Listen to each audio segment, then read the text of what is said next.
Hello friends, welcome to the new episode of my channel. আমি Prince. তো এই ভিডিওতে বেশ কয়েকটা ব্যাপার নিয়ে কথা বলবো। একদম প্রথমে যেটা নিয়ে কথা বলবো সেটা হচ্ছে কালকি 2898 এডি নিয়ে। তো এটা কবে রিলিজ করছে সেটা তো আমরা জেনে গেছি। 27 জুন, 10ই মে থেকে ডাইরেক্ট তারা পিছিয়ে গিয়ে 27 জুনে আসছে, যেটা আমার মনে হয় বেশ ভালো একটা টাইম। এবং তার সঙ্গে সঙ্গে একটা তারা নতুন পোস্টারও এনেছে, যেখানে আমরা প্রভাসের একটা অন্য লুক, তার সঙ্গে সঙ্গে অমিতাভ বচ্চন হিসেবে আসাদ থামার যে লুকটা আর কি দেওয়া হয়েছে সেটাকে, এবং দীপিকা পাড়ুকোনকে আমরা দেখতে পাচ্ছি।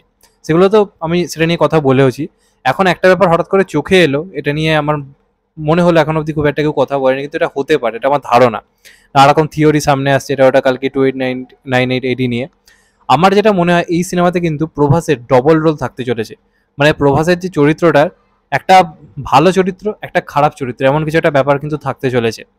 মানে একটা চরিত্র হবে যে চরিত্রটা একটা সেভিয়ার টাইপের, আর একটা চরিত্র যে চরিত্র কিন্তু ডেস্ট্রয়ার টাইপের। তার কারণ হচ্ছে এখনো অবধি দুটো প্রভাসের ক্লোজ শটের পোস্টার নেওয়া হয়েছে। একটা তো আমরা যে পোস্টারটা কালকে এসে সেটা দেখেছি, আর একটা পোস্টার দেখবেন প্রভাস বসে রয়েছে চোখে একটা জিনিস পরে, এবং সেখানে দেখবেন হাতে একটা ট্যাটু রয়েছে, যে ট্যাটুটা অন্য, সেটা একটা শান্তির প্রতীক টাইপের ট্যাটু। আর অপরদিকে কালকে যে পোস্টারটা এসছে সেই পোস্টারে একটা ট্যাটু দেখা যাচ্ছে, সেটা কিন্তু অনেক রকম জিনিস লেখা রয়েছে, এবং সেই একই হাতে, যে হাতে ওই ট্যাটু রয়েছে, এই হাতেও কিন্তু সেই একই জায়গাতে অন্য ট্যাটু। অর্থাৎ এর থেকে একটা ধারণা করা যাচ্ছে যে নয় দুটো আলাদা আলাদা টাইমের প্রভাসকে আমরা দেখতে পাবো। কারণ একটা আমরা দেখেছিলাম রিসেন্ট টাইম ফিউচার, একটা প্রেজেন্ট, মানে ফিউচারের একটা প্রভাসকে দেখানো হচ্ছিল যে হাতের মাধ্যমে টেকনোলজি করে একটা জিনিস জাল ছিল। সেটা তো রয়েছে ফিউচারের একটা ব্যাপার। তার সঙ্গে সঙ্গে কিন্তু আমার মনে হয় প্রভাসের যে মানে পাস্টের যে গল্পটা, সেখানে কিন্তু প্রভাসের সম্ভবত ডবল রোল থাকতে চলেছে। আমার যেটুকু ধারণা, এবার এটা হতেও পারে নাও হতে পারে, দেখা যাক শেষ পর্যন্ত কি হয়। তোমাদের এটা নিয়ে কি মত অবশ্যই কিন্তু জানিও।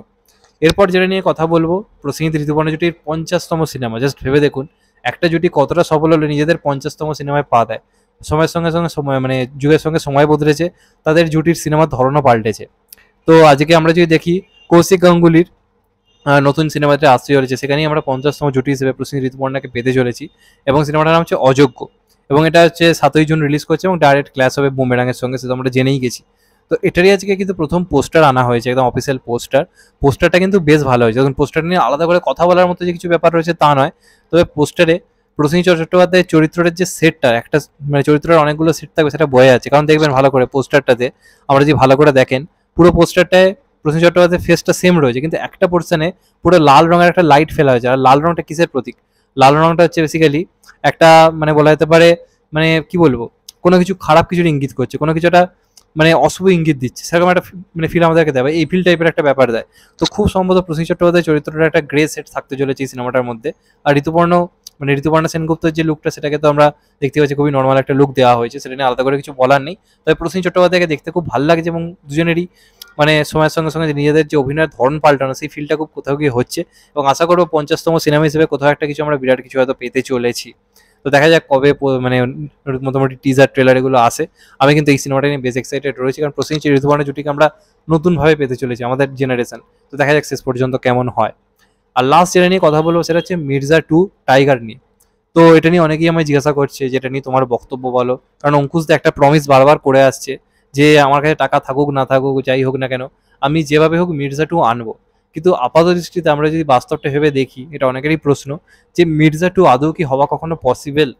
আজকে বলিউড আপনারা যদি দেখেন, বড় বড় যে সিনেমাগুলো অ্যানাউন্স করা হয়েছিল, সেগুলো কিন্তু পার্ট 2 আনার পসিবল হয়নি, কারণ পার্ট 1 সেই বিজনেস করতে পারেনি যেটা সে ডিজার্ভ করে। আজকে ধরুন এই যে এক ভিলেন রিটার্নস যেটা এসেছিল, এক ভিলেনের পর এক ভিলেন রিটার্নস এসেছিল, এক ভিলেন ভালো বিজনেস করেছিল, তাই এক ভিলেন রিটার্নস করা পসিবল হয়েছে। আজকে এক ভিলেন রিটার্নসে এক ভিলেন 3 এর হিন্টস দিয়েছিল, কিন্তু আদৌ সেই প্রজেক্ট হবে কিনা তাই নিয়ে কিন্তু যথেষ্ট সন্দেহ রয়েছে। গণপতের শেষে গণপত 2 এর হিন্টস দেওয়া হয়েছিল। এবার একটা পজিটিভ দিক কি এইগুলোর ক্ষেত্রে, যে সেকেন্ড পার্টের যে চাহিদাটা সেটা খুব একটা ছিল না, কারণ লোকের অতটা এক্সাইটমেন্ট ছিল না সেকেন্ড পার্ট বা থার্ড পার্ট নিয়ে। কিন্তু মির্জা নিয়ে কিন্তু একটা এক্সাইটমেন্ট লোকের মনে রয়েছে। লোকে যারাই মির্জা থেকে বেরোচ্ছে, এন্ডিং থেকে প্রত্যেকের রিকোয়েস্ট যেন মির্জা 2 আসে, এই জিনিসটা কিন্তু রয়েছে। কিন্তু আপাত দৃষ্টিতে একজন প্রডিউসার ধরুন প্রথম সিনেমায় একটা ভালো টাকা ঢাললো, নিজের যাবতীয় সবকিছু উৎসর্গ করে দিল, এবার সেই টাকা পুরোপুরি উঠছে না, স্যাটেলাইট সবকিছুর মাধ্যমে কিছু টাকা ফেরানোর চেষ্টা চলছে, তাহলে আপাত দৃষ্টিকে সেটা কি আনা পসিবল? তাহলে এক কথায় বলতে গেলে, তো দেখুন সত্যি কথা বলতে গেলে মির্জা সিনেমার যেটা বক্স অফিস আমরা এখন অবধি জানতে পেরেছি, যেটা অঙ্কুশদা নিজে পোস্ট করেছে প্রথম সপ্তাহে, যেটা সেখান থেকে যেটা জানা গেছে, এই সিনেমা অলরেডি নিজের 60% রিকভার করে ফেলেছে বক্স অফিস থেকে। মানে বক্স অফিস থেকে অলরেডি 60% সিনেমার টাকা অলরেডি উঠে এসেছে, 100% না হলেও 60% হয়েছে। আর মোটামুটি সিনেমাটা এখনো চলছে। তবে এটা অঙ্কুশদা নিজেও স্বীকার করেছে, বা আমরা সবাই জানি যে এই সিনেমাটা কখনোই হিট বা সুপার হিট ট্যাগ পাবে না, খুব বেশি হলে হয়তো অ্যাভারেজ ট্যাগ পেতে পারে। সেটা নিয়ে কোনো সন্দেহ নেই। এবার এই সিনেমাটা যদি স্যাটেলাইট রাইটস থেকে এবং মোটামুটি ডিজিটাল রাইটস থেকে যদি একটা ভালো টাকা তুলতে পারে বা তুলে ফেলেছে, যদি মানে যেটা বলা হচ্ছে যে অলরেডি সেই হিসেবে দেখতে গেলে একটা ভালো টাকা উঠেছে, তাহলে কিন্তু হওয়া একদম ইম্পসিবল কিছু নয়। আর একটা ব্যাপার কি, আজকে আপনারা যদি ভেবে দেখেন যে সিনেমার পার্ট টুর চাহিদা রয়েছে, সেই সিনেমা কিন্তু অনেক ক্ষেত্রে পার্ট ওয়ান সেই বিজনেস যেটা করবে সেটা কিন্তু হয়নি, তাও পার্ট টু আনার চেষ্টা করা হয়েছে দর্শকের চাহিদার জন্য। যেমন ধরুন KGF 1, আর যে KGF 2 যে বিজনেস করেছে, KGF 1কে সেই বিজনেস করতে পেরেছে, করতে পারেনি, কিন্তু দর্শকের মনে একটা চাহিদা তৈরি করে দিয়ে গেছিল। আজকে বাহুবলী 1 হিন্দিতে কত কালেকশন করেছিল, আমি তো হচ্ছে খুবই কম, মানে হিন্দিতে সেই হিসেবে প্রথমে কিন্তু বাহুবলী 1 সেরম কালেকশন করতে পারেনি। পরে যখন লোকে সেটাকে টিভিতে দেখলো, OTT দেখলো, সেটা ক্রেজ এমন জায়গাতে গিয়ে পৌঁছলো, বাহুবলী 2 যখন এলো জাস্ট ছাড়খাড় করে দিল। KGF 1 যখন টিভিতে একটা হিউজ জনপ্রিয়তা পেলো, KGF 2 এর চাহিদা আরও বাড়তে থাকলো।